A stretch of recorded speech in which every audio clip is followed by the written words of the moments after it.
Thank you Shafiq ভাই। প্রথমেই আমার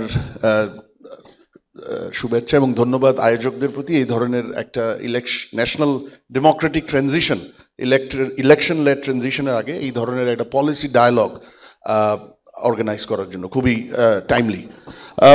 শফিক ভাই, আপনি পলিসির কথা বলেছেন, আর আমরা আলাপ করছি যে policy in the context of investment. আমার মনে হয় আমি একজন পলিসি মেকার, একজন একটা রাজনৈতিক নেতৃত্ব যারা সরকারে আসবে, সেখান থেকে জাতীয়ভাবে পলিসি নীতিগত সিদ্ধান্ত নিবে, সেই জায়গা থেকে আমি বিনিয়োগকে একটু কানেক্ট করতে চাই। এবং সেই জায়গাটাই আমার মনে হয় আমাদের সবচাইতে বড় গ্যাপ, সেটা আরেকটা কারণ আমি সেই জায়গা থেকে। আমরা বিনিয়োগ চাচ্ছি, বিনিয়োগ বাড়তে হবে, এটা নিয়ে কোনো সন্দেহ নাই, it needs no introduction. But সেই বিনিয়োগের ব্যাপারে আমাদের ফিলসফিটা কি?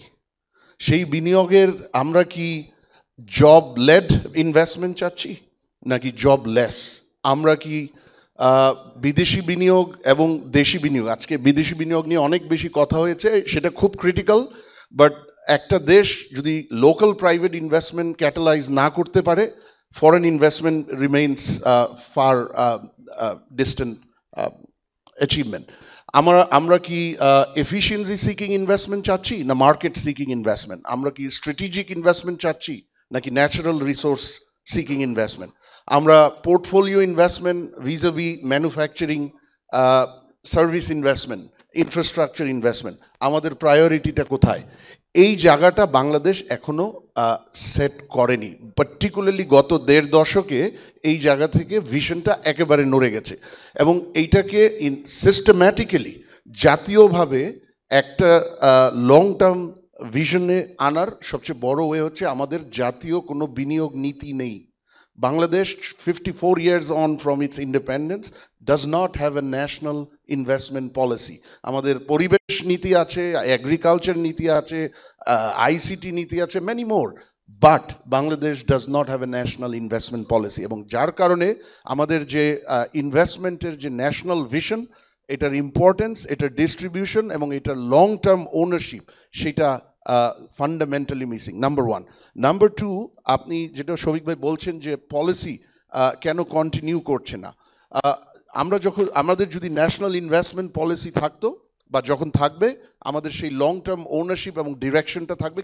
তারপরে যেটা ভিয়েতনাম করেছে, থাইল্যান্ড করেছে, ইন্দোনেশিয়া করেছে, ইভেন রিসেন্টলি ইন্ডিয়া 2019 অনওয়ার্ডস তারাও করেছে, সেটা হলো তাদের investment systematic investment promotion strategy আছে। Bangladesh does not have any investment promotion strategy whatsoever, local, sectoral, foreign, এখানে অ্যাডহক ভাবে করা হয়। এবং আরিফ ভাই খুব চমৎকারভাবে বলছিলেন যে আমরা হয়তো বিদেশে এমবাসি বা বিডা বেজাকে বলছি বিনিয়োগ বাড়াতে হবে, বাট তাদেরকে তো অন্ধকারে ঢিল ছড়তে, মানে হাত পা বেঁধে সাঁতার কাটতে নামিয়ে দেওয়া হচ্ছে। কারণ তাদের জন্য যে ডিরেকশনটা, তাদের জন্য যে আমার বিনিয়োগ প্রমোশনের যে কৌশলটা, সেটাই তো নেই। ভিয়েতনামে এটা 5 বছর মেয়াদি করা হয়, ফরেন ইনভেস্টমেন্ট, লোকাল ইনভেস্টমেন্ট, আবার ফরেন অ্যান্ড লোকালের ভেতরে সেগুলো সেক্টরাল ইনভেস্টমেন্ট প্রমোশন স্ট্র্যাটেজি থাকে, এবং সেটাকে আবার লিঙ্ক করা হয় জাতীয় ট্রেড স্ট্র্যাটেজির সাথে। By the way, Bangladesh does not have a trade strategy either. আমাদের এক্সপোর্ট পলিসি আছে, আমাদের ইম্পোর্ট পলিসি অর্ডার আছে, which are more like a regulatory instrument for sure, import policy order, কিন্তু Bangladesh does not have a trade vision. And thirdly, বাংলাদেশের যেটা Vietnam মানে সবচেয়ে বেশি সাকসেসফুল হয়েছে ডয়ময়ের যে ইকোনমিক রিফর্ম প্রোগ্রাম, তারপরে সেটা হলো ওরা ওদের ট্রেড অ্যান্ড ইনভেস্টমেন্ট স্ট্র্যাটেজিকে কমপ্লিমেন্টেড করছে, one takes advantage of the other. সেই জায়গাটা বাংলাদেশ এখনো অ্যাডভান্টেজ নিতে পারে না, এটা হলো আমার থার্ড। সেই কারণে আর ফোর্থ আমি শেষ করছি যে আপনি, আমার মনে হয় শফিক ভাই আপনিই বলছিলেন, Bangladesh does not have an investment climate improvement program.